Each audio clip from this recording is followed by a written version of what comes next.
Salut, soyez les bienvenus dans Igloo, le Mac de l'habitat, présenté par Cédric Simonin, The Bonjour, Master of Ceremony of the World. Tout va bien? Tout va bien.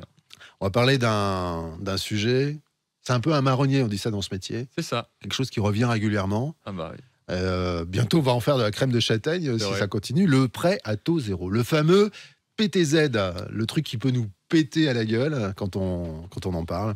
Et pour cela, on a invité le spécialiste, on peut le dire. Ma Solution Crédit, c'est sa société. Il en est le directeur. C'est sur Internet. D'ailleurs, on peut calculer son taux et tout. Moi, je fais ça souvent. Je fais ça de temps en temps. Bonjour Clément l'orphelin. Bonjour Eric. Sur votre site, on peut aller voir. On peut calculer son taux sur 20 ans, 30 ans, 40 Tout à fait, ans, ouais, 40 ans. Non, pas mal de ça marche calculateurs pas, qui 40 ans. permettent de faire des simulations. Ouais. Et d'ailleurs, on fera bientôt une émission sur les taux de crédit. Ça, on fait ça régulièrement également. Mais aujourd'hui, on parle du PTZ. Je parle un peu longtemps parce que Cédric est dans ses papiers. Il est en train de s'organiser. Je suis dans mes notes. Mais Voilà. c'est bon, je les ai récupérés. Ça y est, c'est bon, on peut y C'est aller. bon, on peut y Sinon, aller. j'ai la première question. si Mon vous voulez. Dieu, Non. j'étais perdu dans mes notes. J'en ai partout. Je suis prêt. Le PTZ, donc. Le PTZ, donc. C'est parti, le prêt à Ah, taux c'est zéro, vous le fameux. Bon, ben allons-y. C'est alors. à moi. Oui, c'est à vous. Allez, bon, on va voir. Eh ben, Eric, Oui. comme chaque année, vous venez de le dire, les amateurs de vin attendent avec impatience l'arrivée du Beaujolais nouveau. De manière similaire, le secteur de l'immobilier accueille, début 2024, un cru exceptionnel, le nouveau prêt à taux zéro. Ce millésime financier, tout aussi attendu, promet de revigorer le marché avec ses conditions avantageuses, offrant aux acquéreurs un bouquet riche d'opportunités. On sent qu'on est en saison 6. Il n'aurait jamais fait ça Jamais. la première saison. J'ai pas Il fini. ose. Ce nouveau prêt à taux zéro est destiné à être un levier majeur pour faciliter l'accession à la propriété, particulièrement pour les primo-accédants. Ce bouquet aromatique, de taux d'intérêt nuls et de conditions d'accessibilité élargies, une véritable aubaine qui pourrait bien faire pétiller les yeux de nombreux futurs propriétaires. Wow. N'est-ce pas beau cette Magnifique. introduction? Et quel poète. Mais je l'ai Franchement. bossé. Bon, Clément. en même temps, n'oubliez pas, comme disaient des proches, il ne faut jamais poéter au-dessus de son QI. Faites attention quand même. Oh là là. Hein. Oh, ça va bien C'est du démarrer, là, déproche. C'est du déproche. Cette année, ça va être chaud. Hein. Ouais. Alors, première question, Clément. Est-ce que vous pouvez nous expliquer en quoi consiste ce nouveau prêt à taux zéro et en quoi il diffère du prêt à taux zéro précédent? Oui, alors déjà, bonne nouvelle, le prêt à taux zéro qui devait s'arrêter à la base fin 2023 a donc été prorogé jusque fin 2027. Et surtout, il a subi des modifications de la part du gouvernement qui va permettre à environ 6 millions de foyers supplémentaires de bénéficier de la nouvelle formule à taux zéro, foyers qui n'étaient pas éligibles avec l'ancienne formule. Donc parmi ces assouplissements, on a notamment un rehaussement et un élargissement des critères de ressources qui permettent de bénéficier de ce prêt aidé. Et on a aussi une quotité du prêt à taux zéro qui va être portée pour certains ménages de 40% du montant de l'acquisition à 50%. Donc certains ménages vont effectivement pouvoir bénéficier de davantage de prêts à taux zéro. Donc, on a des conditions d'éligibilité largement élargies. Oh, c'est n'importe quoi ce que je dis. Élargies. Largement élargies. Hein. Alors, qui peut en profiter? Alors, déjà, au niveau du prêt à taux zéro, ce prêt il est destiné à l'acquisition de sa résidence principale. Donc ça, c'est un sujet qu'on avait déjà traité lors d'une précédente émission.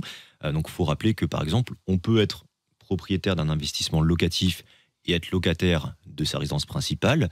Donc, si on est effectivement non propriétaire de sa résidence principale depuis au moins 2 ans, on peut bénéficier de ce prêt à taux zéro.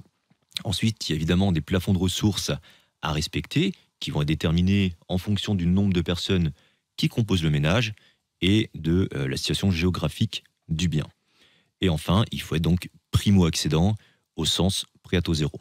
On peut donner la notion vraiment de primo-accédant? Oui, bien sûr. Alors, Et donc, puis peut-être les zones d'éligibilité aussi. et dans les la zones, foulée. tout à fait. Alors en fait, donc primo-accédant, c'est non propriétaire de sa résidence principale, comme on l'a effleuré avant. Et dans le nouveau prêt à taux zéro, justement, les zones ont été revues. Donc il y a eu un recentrage sur ce qu'on va appeler les zones tendues. Donc il faut savoir que les communes sont classées par zone. Donc il y a les zones A, B1, B2 et C. Donc, je vous invite à aller voir sur le site du gouvernement. On retrouve comment sont classées chaque zone. Et donc désormais, le prêt à taux zéro pour une acquisition dans le neuf va être possible dans les zones A et B1. Et pour une acquisition dans l'ancien avec des gros travaux de rénovation, ce sera en zone B2 et C. Bon, c'est assez facile à trouver, c'est assez facile à comprendre d'ailleurs sur le site. On peut parler maintenant du montant de ce prêt à taux zéro et puis quelle est la fourchette des montants que les emprunteurs peuvent espérer obtenir. Ouais. Alors là, ça va être un petit peu plus compliqué à expliquer, mais on va essayer de faire au mieux. Donc, On va leur dire de prendre des notes pendant qu'ils vous écoutent. En ce qui concerne le montant du prêt à taux zéro, donc il y a eu des évolutions majeures. Auparavant, pour expliquer un petit peu le contexte, il y avait 3 tranches de revenus pour pouvoir bénéficier du prêt à taux zéro. Et quelle que soit la tranche dans laquelle on était, on pouvait bénéficier de 40% du montant de l'acquisition maximum à taux zéro. Voilà, c'était on ne peut plus simple. Désormais, il y a 4 tranches de revenus. Alors, la première innovation, c'est que la tranche de revenus pour les revenus les plus modestes, on va pouvoir bénéficier jusqu'à 50% à taux zéro. Les 2 tranches intermédiaires, elles vont rester à 40%. Et, grande nouveauté du prêt à taux zéro 2024, il y a eu la création d'une nouvelle tranche, d'une 4e tranche, qui va permettre à des revenus un peu plus aisés de bénéficier du prêt à taux zéro. Donc là, par contre, la quotité sera limitée à 20%, mais ça va quand même effectivement aider des ménages avec des revenus un petit peu plus confortables, puisqu'ils pourront bénéficier du prêt à taux zéro, ce qui n'était pas le cas dans la version précédente. Et donc, pour prendre un petit exemple chiffré, avec effectivement la quotité à 50%, ça va permettre à un ménage de bénéficier de 100 000 euros à taux zéro, alors qu'auparavant, il pouvait bénéficier de 80 000 euros maximum à taux zéro. Donc on a un réel écart du montant du prêt à taux zéro qui va forcément favoriser l'accession pour un projet dans le neuf ou ancien avec travaux. Pour donner une idée, si on prend au maximum, on pourrait avoir quoi en montant si maintenant je suis un couple avec 2 enfants par exemple? Alors en fait, après il y a la zone, etc. Mais ça. est-ce que vous pourriez donner juste pour que les gens comprennent jusqu'où parce que le prêt à taux zéro, c'est quand même un gros plus, mais c'est difficile de se rendre compte à quel point c'est intéressant. Alors, le montant du prêt à taux zéro, pour un couple avec 2 enfants, on va allègrement dépasser les 130 000, 140 000 euros à taux zéro. Ce qui n'est pas négligeable. Ce qui est pas Vous négligeable. voyez, Eric, là, je vous sens dubitatif, mais je peux vous dire que c'est très important. Et ça remet pas mal de monde en position d'acquisition. Avec des revenus de combien? Parce que ça aussi, c'est important de le savoir, même si c'est difficile à dire là. Alors, avec des revenus, effectivement, en zone A, si on reprend l'exemple de Cédric, un autre couple avec 2 enfants, le plafond à pas dépasser, c'est 98 000 euros annuels. Donc on voit qu'effectivement, ça peut représenter bon nombre de ménages. Oui, quand même. Donc jusqu'à 130 000 euros après, à taux zéro. Et ça doit représenter 20% du financement total, si j'ai bien compris. Alors c'est maximum 40%. Maximum 40%. Après, c'est maximum 50% pour les plus modestes. C'est la 4e tranche, c'est 20%. C'est ça, c'est 20% maximum. Donc c'est cette tranche-là où on a 98 000 euros par an. Alors après, les tableaux, ils sont assez complexes. Hein. Pour ça, il faut vraiment faire des études précises.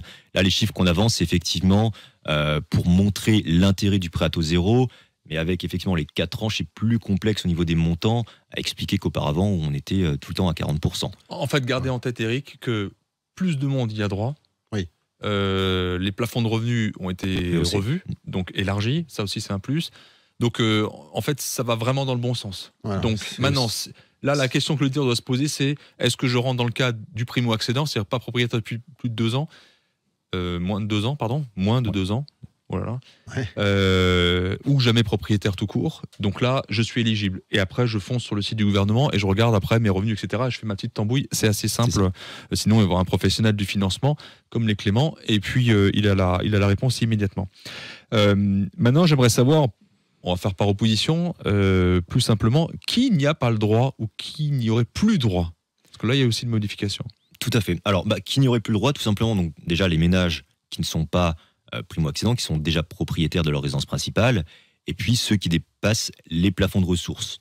Sachant que par rapport à ces plafonds de ressources, il est très important aussi de préciser qu'ils ont été considérablement revus à la hausse, ce qui n'avait plus été le cas depuis 2014. Depuis 2014, les plafonds d'éligibilité au prêt à taux zéro n'avaient pas été changés, et ils ont été principalement revus à la hausse pour la zone A, avec une augmentation de 32% des plafonds de ressources à respecter. Donc, par exemple, un célibataire qui avant ne devait pas dépasser 37 000 euros de revenus annuels pour bénéficier du prêt à taux zéro, maintenant on est passé à 49 000 euros annuels. C'est-à-dire que quelqu'un qui aujourd'hui gagne entre 3 000 et 4 000 euros par mois peut désormais bénéficier du prêt à taux zéro, ce qui n'était pas le cas avant. Bon, c'est fait pour éteindre un peu le feu. En ce moment, c'est un peu chaud. Oui, alors il y a encore une exclusion, mais on va le voir à la fin de l'émission. Donc on va demander aux auditeurs de rester jusqu'au bout parce qu'il y a une mauvaise surprise entre guillemets pour certains d'entre eux. Mais avant, j'aimerais qu'on parle de la durée typique du remboursement de ce prêt. Et puis, est-ce qu'il existe des modalités, des modulations des mensualités?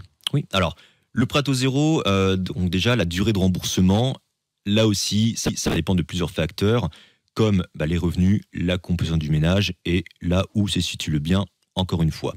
Et on a donc 3 durées de remboursement possibles du prêt à taux zéro par rapport à ces différents éléments. Il sera soit sur 20 ans, 22 ans ou 25 ans.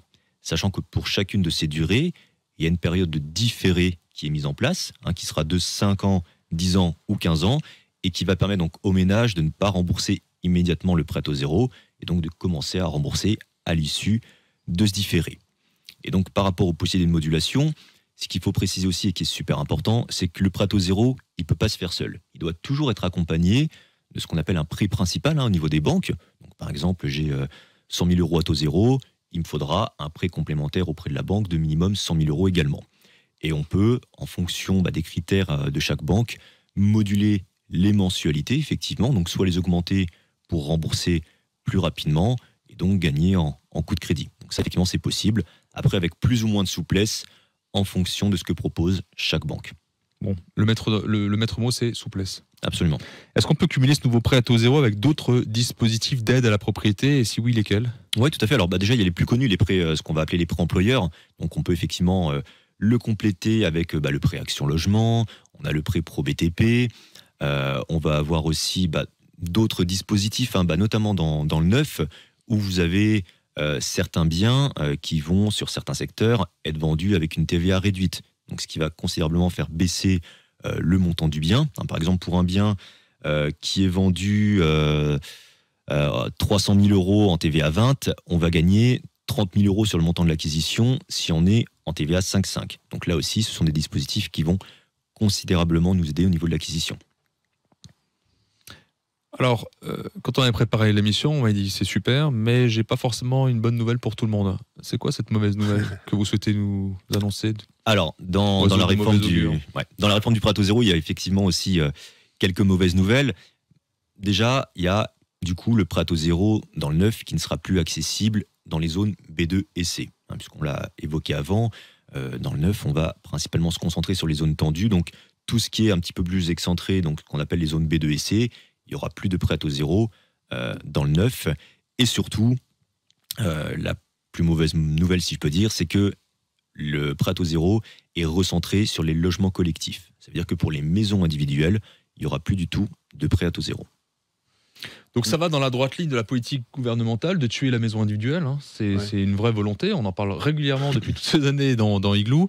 Alors il y a eu la loi ZAN, zéro artificialisation nette. Et puis il y a des aides aussi qui se réduisent comme peau de chagrin ou qui sont totalement supprimées pour les gens qui veulent acheter une maison individuelle, sachant que la maison individuelle reste quand même le rêve de 80% des Français.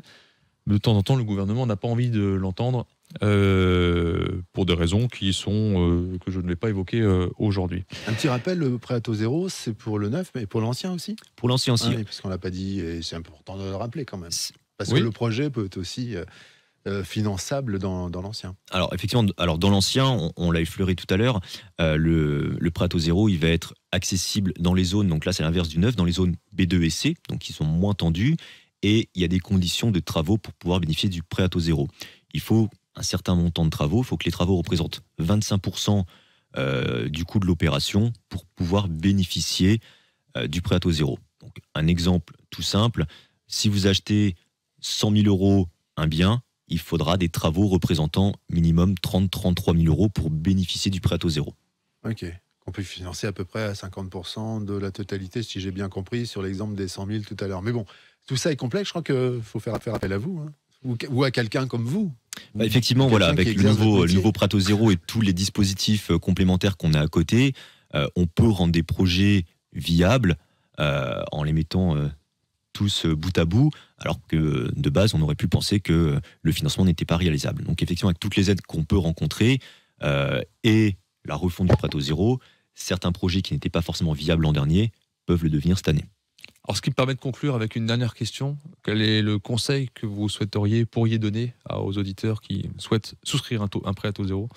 Alors déjà, pour compléter ce qu'on vient de dire, ne pas hésiter surtout à faire réétudier son dossier. C'est-à-dire qu'on a pas mal de clients qui sont intéressés par des projets où l'an dernier, on a dû leur dire que le budget était de temps ou que le prêt à taux zéro n'était pas possible et qui désormais peuvent en bénéficier. Et donc, comme on l'a vu avant, s'ils bénéficient du prêt à taux zéro, ça peut changer pas mal la donne au niveau de la faisabilité de leur projet. Donc déjà, réétudier le dossier avec les nouvelles règles, et puis aussi se faire accompagner.